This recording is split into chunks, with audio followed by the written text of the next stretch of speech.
Well, pardon the layout, and I don't have an actual quite much of a setup to really showcase what I really want to show, so I'm just gonna have to use the base maps that I've made and just go from there. I mean, I'll try my best with audio and maybe if I can with visuals, but I just think I'm just gonna have to go from the map and just use this token, move it around where and when time and place stuff takes, and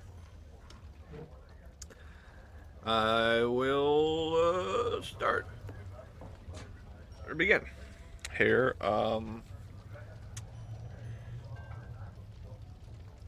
So my Roll20 subscription is going to expire here in the next month, so I'm going to stop it because I do not have the time or money to really pay. God, I think this thing is like $90, $100 a year or something to play it. And yeah, I gotta invest that money into business I'm gonna be starting up. So, in any case, the beginning of everything that was enacted when I started doing this, uh, I don't think it was necessarily like the critical role side of things that got me thinking about it. I think it was more so on the fact that like movies I've watched, and then I think that in the whispers of everything it was kind of put out there. So I was interested in it, and I've always had this story back when I was like 16. I started writing like the words down, and I'm talking like uh let's see here. I started the story out over here in this like area. I think well, this map's changed over the times, but uh the old map that I had this like here or something, and then there's like a town here. And so I mean renditions and stuff, but ultimately it's like so at some town I think I put it closer, which is up here now. Uh but in either case, happenstance, circumstance, and stuff. Town falls. Survivor gets out, goes to the woods, ends up over here in this ruins, finds some relic, comes up here, and everything gets all haywire and crossed, like kind of like in the midst of like a form of how to explain. It was a semi Silent Hill ish esque kind of thing because there's this fog stuff, and then the monsters that were developed kind of within, and then the people trying to struggle to survive with it. I mean, the place was already kind of falling to the fact that it wasn't in exactly what the guy or survivor found there that caused it. It just ramped it up because this was kind of happening all and around this area.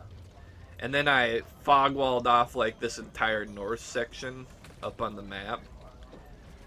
Just for pure mystery. I had no idea what was happening there, but I just knew that anybody that goes in never comes back out. And this is kind of where my like story started with D&D. Well, the story itself, not D&D in specific. So when I did eventually get into D&D, which I will throw shill out at the actual dude that did, like, hey, because he was doing Roll20 and he was streaming it on Twitch. I think he still is to this day. Great DM. It's Neil. Fuck, I forget the full thing, but yeah, he's made some really good campaigns, and just the like crew he has that runs his campaigns with him, it's just top notch. And yeah, it got me thinking, you know what, maybe I should try it. And then I think I should just invite my family and one of my friends, and let's see how it goes. So, I figured since this was the one thing that I had built through story back when I was like, what, 16? I decided that, well, maybe I should, well, the middle area is a little finicky and stuff, and it seems a little too dangerous for everybody to kind of be in that situation, and I don't think, because they're not experienced, and neither am I as a DM to just do that haphazardly kind of craziness.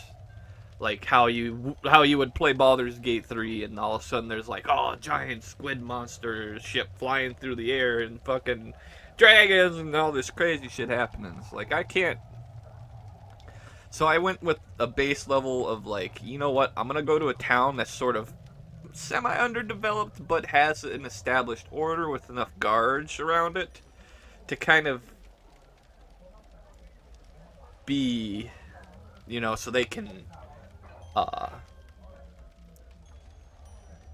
they can pretty much just adventure out and then come back to a safe area and be able to like do that instead of having like, oh shit, this place is gone or something like that.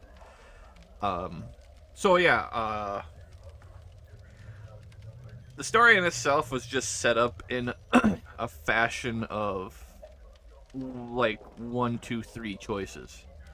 I'd be like, all right, so there's gonna be a mission board in this tavern. It's gonna have 1, 2, 3 choices. Like, go freaking get the broken down caravan, and then there's some militia that are gonna help you, or you go to this cave because there's some. I don't remember what monsters were there, but I just knew there was something outside of it. They were gathering, and it's becoming an issue, and it's got to get cleared because they just grow and get worse. So they had to clear that, or I think they had to go investigate because every messenger they've sent to that Vorak place or Clements, they never get back. So they were going to send at least a healthy mercenary crew to just go out there because they can spare guards because issues coming out from this side. It's a vast like frozen kind of wasteland that's kind of undiscovered, so they're kind of just keeping their borders set and guarded and what have you. Which also is where their like general guy kind of is, that border protecting it and all that.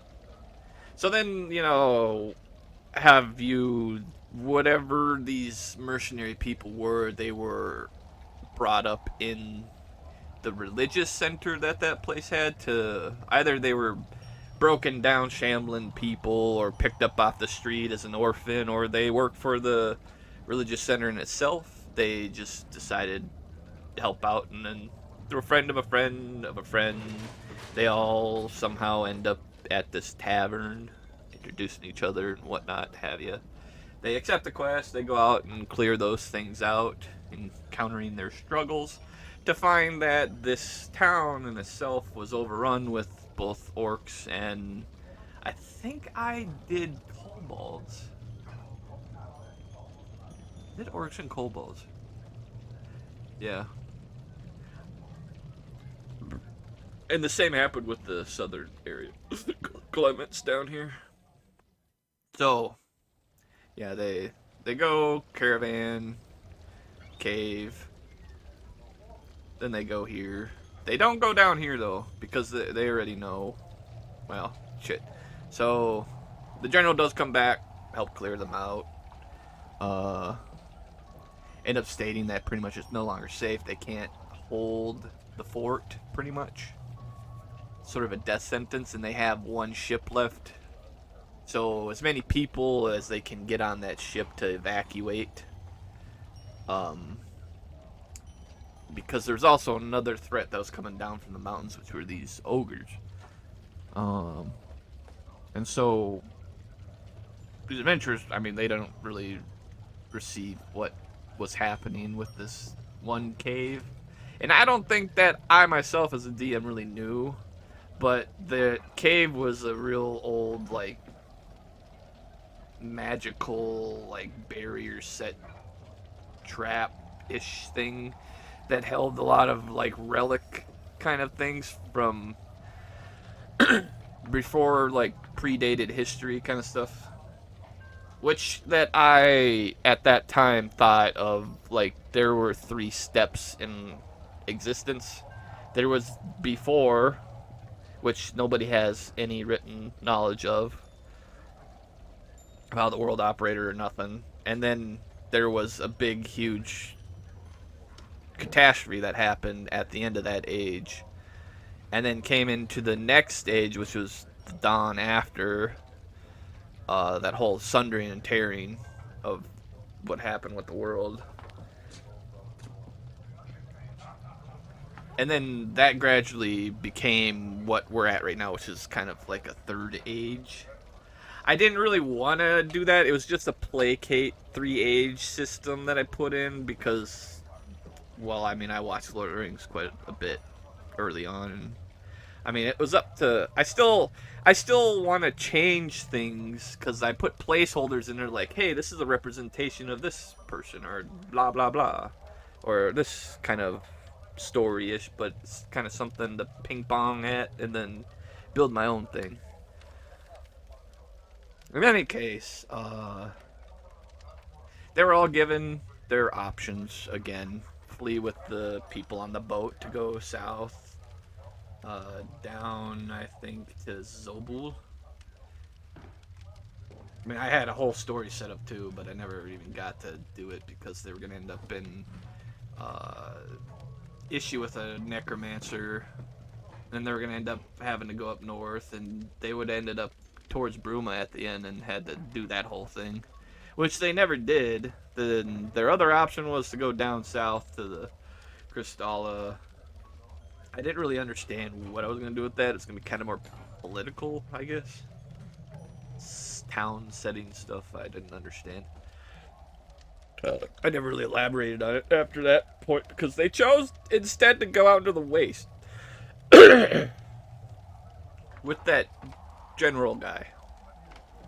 I mean, that was just like a Hail Mary toss of this, hey, we're gonna go out there and I guess I'll just be on the spot with my narrating, DMing.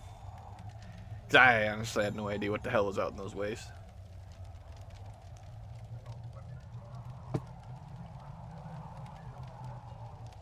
So, they chose to do that.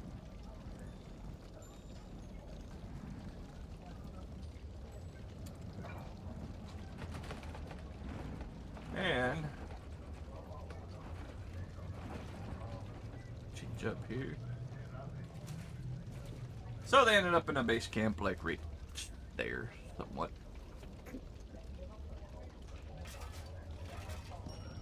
Now this is where I started developing a side character that was a very shitty, like I'm talking the worst kind of rolled character I've ever done. I think I still have this character sheet. I'm not sure. This is a really old campaign. I don't think I have it anymore. It's because I did the 3d6. It was like a hardcore roll. But I think I remember his strength being at 4. I think he had a negative modifier in his constitution. His dexterity was a little better than his strength, but it's still negative. I think everything was negative except his intelligence, which I think it was a +1, I think. Everything else was negative. I just called him Old Man, and he was just a piece of shit the whole adventure. Kind of bitter old guy. But the whole party kind of looked to him to do the leadership role because, god damn, dude, new players just do not take the lead. They don't. Honestly, I think it's hard for a lot of players to just take the lead because they're too unsure of what to do or role play in a way, I guess. But then that's why I create those characters to be in the party, so then they're like, oh, go there. Hey, I have this idea. But then they die, and it's like, fuck. Either way, He was setting up preluded history and like backstory and like progress for actual narrative, uh, which was with this mysterious kind of mercenary guy that showed up with these other mercenaries uh, that were on that boat because it was a merchant boat. Um, so yeah, they were hired by the whatever government that's up there, and they're out there. The guy talks to him, and it's like a back and forth. None of the players even bother. They don't give a shit. I was like, oh, this is a new guy. No, they just left and fucked about in the wilderness. Um, but yeah, in the sense that the old man was kind of suspicious of the dude, and it's like, yeah, there's something off, which would have allowed like somebody of religious sect, like a cleric or paladin, to sort of be like, oh well, that guy's kind of got a little, he's got a little aura around him or something. But hey, I guess I leave that up to mystery because nobody's uncovered it yet. And I guess I never got a full answer on what he really was. But either way, he was there, and in any case, that's kind of how the old man learned of certain stuff in the area. Because this guy had a knowledge. Because apparently he was out here at some point on a, I don't know, a ranger escapade or whatever. And so, let's get some better music here, there.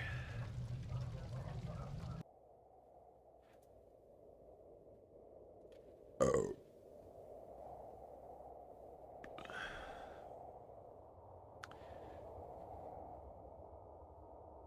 Alright.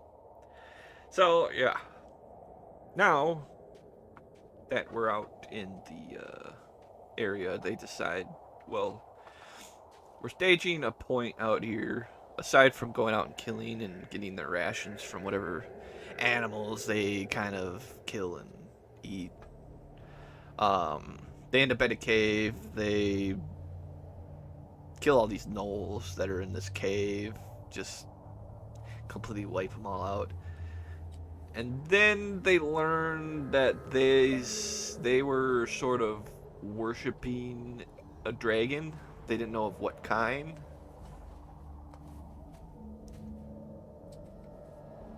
But it spooked them enough for them to run away. Because in the background it kind of alluded that there was this sort of noise happening, or it's either slumbering or it actually roared. It might be flying around.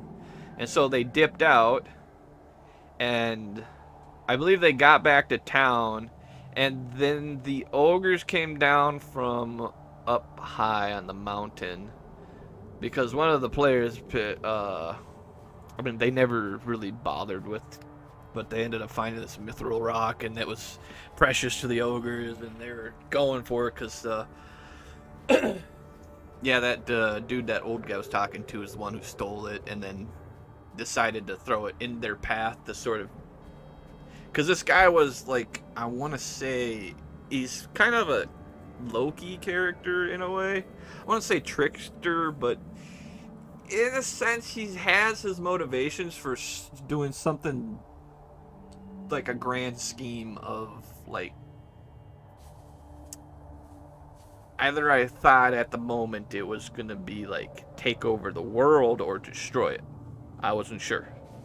But either case, he does that, gets them sort of targeted, which those ogres come and attack the camp.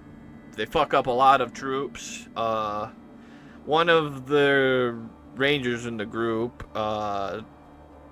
really bad, like, natural ones on the bow. And on my case of scenario, natural ones on ranged weapons would end up, like, winging other characters, especially if it's in their path. Otherwise, I would, like, have their bow break or something. Or something in the case of dropping her bow. I guess I would never destroy their weapons, like dropping her bow or something. They lose an action for next turn. So, yeah, she wings the person who's in front. which would be the general guy, and boom. Like, I think critical hits and kills him in one shot. So that happened. Just in the fact of the fight, I think there was just one person seeing it, and they told her to get the fuck out of the camp before some shit went down, and yeah, it ended up out. In any case, they leave. They have to go scout out another area because they need to find a better base of operations.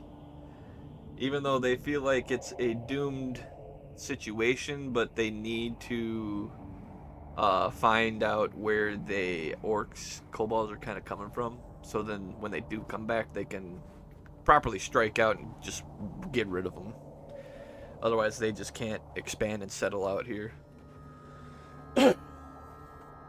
Which, they have their own ranger party going out in a different direction, but this party's kind of going, so yeah, up here was the cave system for them, but then they decided, you know what, let's go this way. They're gonna go this way, and then the ranger guys were gonna go like that way. So then, yeah, they kind of go near the mountain over here, and crazy thing, because I wasn't even expecting it, is just some weird like encounter roll kind of stuff I just throw in there just to be like, hey, you know, throw it in, let's have some fun with it. So rolled it. I mean, this is either really low on the roll or really high. No, my good stuff was on high. So it was a really low roll because this was really bad. The ground cracked. They all fall into a deep cave network. And then the pathway collapses behind them. They can't get out, so they have to travel through this cave network. And the thing is they had to go through my rendition of Mines of Moria, but I felt like goblins and shit inside this old cave network. It's not really sustainable, really, for any living creatures, so I just decided to make it undead. Because, I mean, it's kind of a frozen cave. It's like, what kind of fucking food do you get out of a cave? There's, like, nothing. Not really.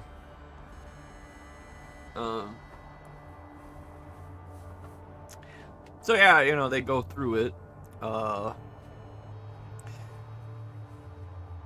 They do this last stand thing in the room.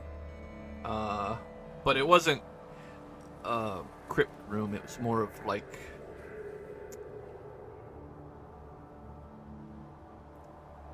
I don't fucking remember.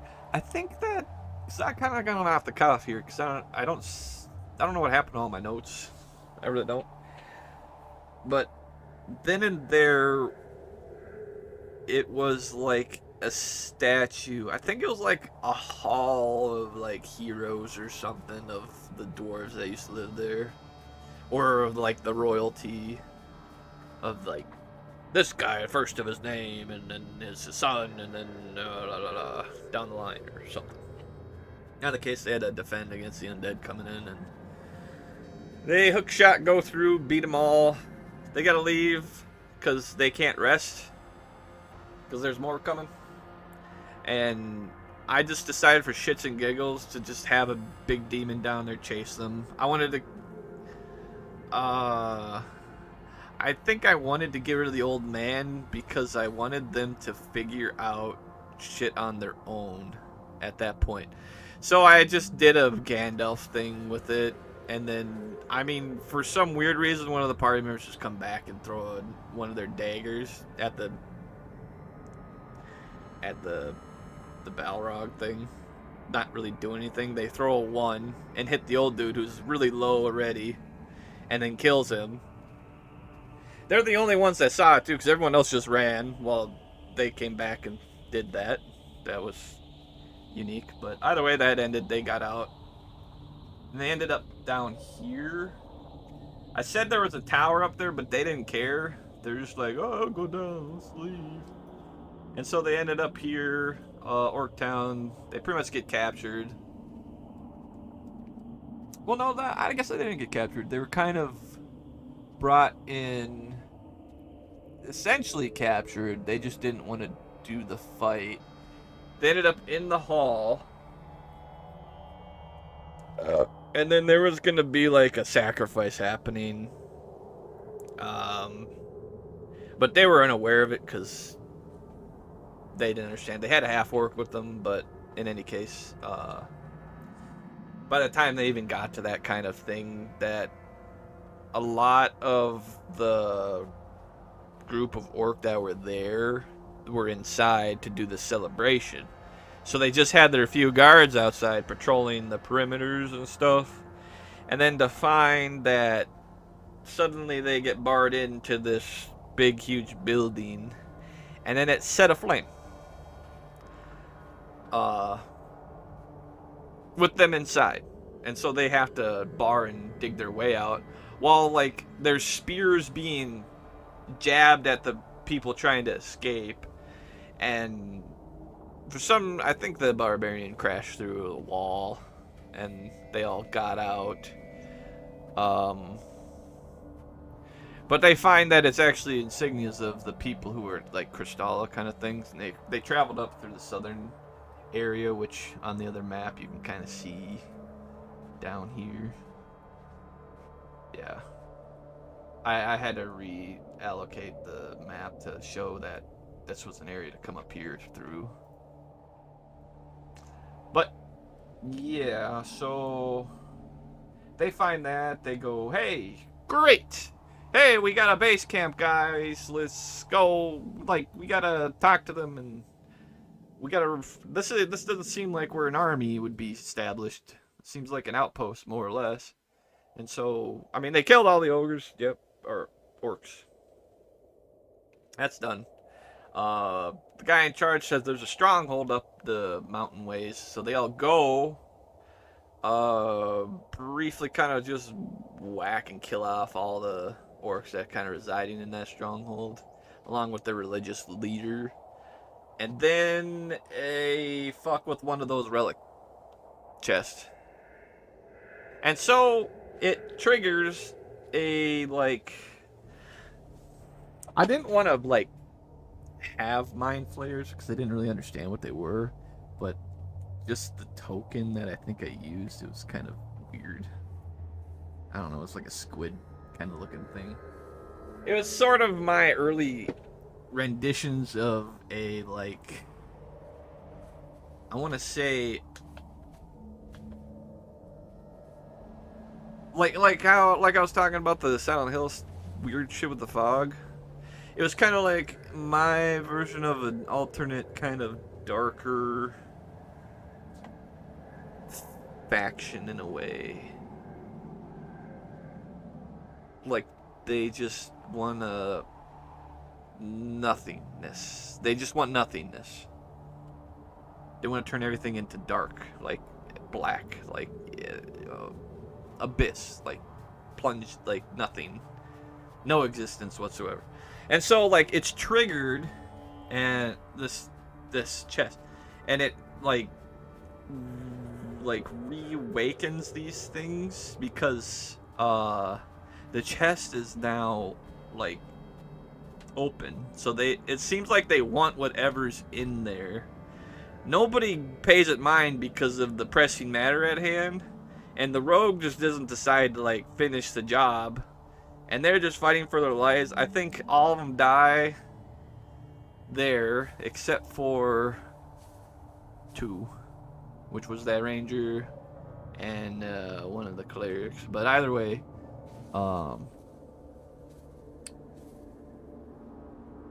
yeah, they end up leaving, going to. They don't. Did they manage to open it? No, they decided to get GTFO because they didn't want to have to deal with whatever. They didn't want to reactivate nothing, so they left. And then I think they went somewhere over here. I'm not sure, but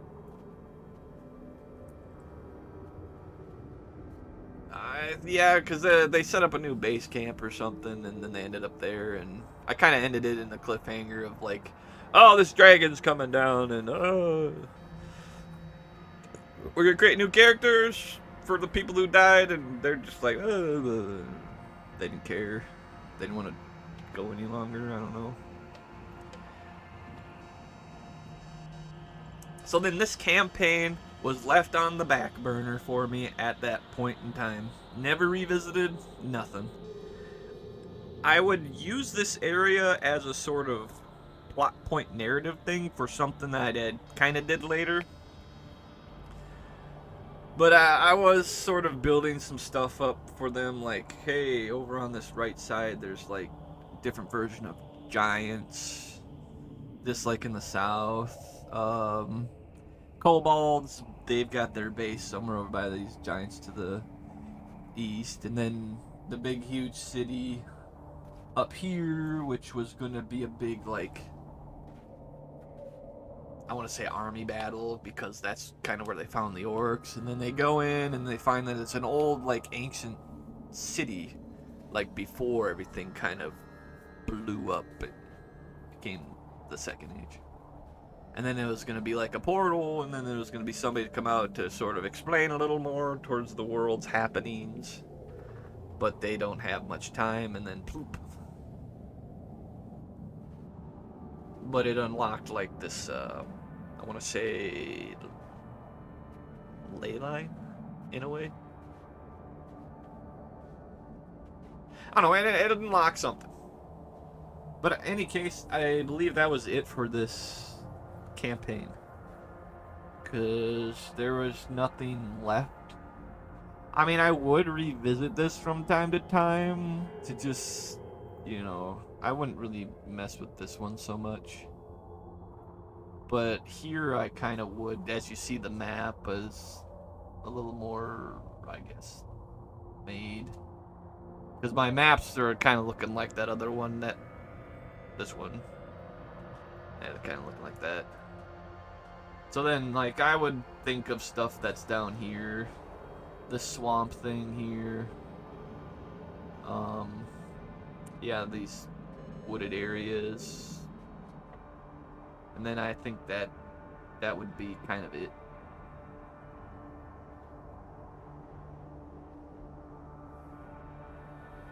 I mean, aside from my scrap concept of going up this area, which was partially going to be like a replicant of that mercenary dude, which talked to the old man, got them all involved and killed. This dude would have been... I was going to think that it was the same guy. Like, maybe clone or something. Like, then it's starting to think about some magics, I guess. And so then, I don't know. It wouldn't really be a reveal because he's a different name, different look, different fighting style. But yeah, it would have definitely been like a clone of that guy within the like group of knights that would go with them to kind of clear all this shit out. Pretty much all of them would have ended up dying at some point, I think, at Tyringrad, because this is where like a ritualistic demonic thing would have happened, and that would have kind of showcased the like Silent Hill treatment, I guess. I don't know. But it was going to be something epic happening there, and they had to fight some big boss dude, and they would have probably killed them all. I don't even think they would have made it to Bruma, to be honest. I think Tyringrad would have just ended them. But, yeah, you never know. And then I believe that's it for my campaign 1. I think I have a few more, and I hope to do a little more. Maybe elaborate a little more on my editing or music playing to kind of give a little better narrative. 'Cause I'm mainly doing this just to get the information in like a concrete sort of thing, so I don't forget. And in case Roll20 does, God forbid, like delete all my shit, I at least have the knowledge of what I had at that moment in time. I'll come back to other stuff as I go along, but that's just the information and things I had during that time It was very simple. I didn't have a grand scheme of anything, and I sort of just had to like ping pong with players, like kind of be quick decision making. Like, hey, I want to do this thing. It's like, oh well, we'll see, and maybe roll, and then we'll see. Well, in any case, see y'all in the next one, huh?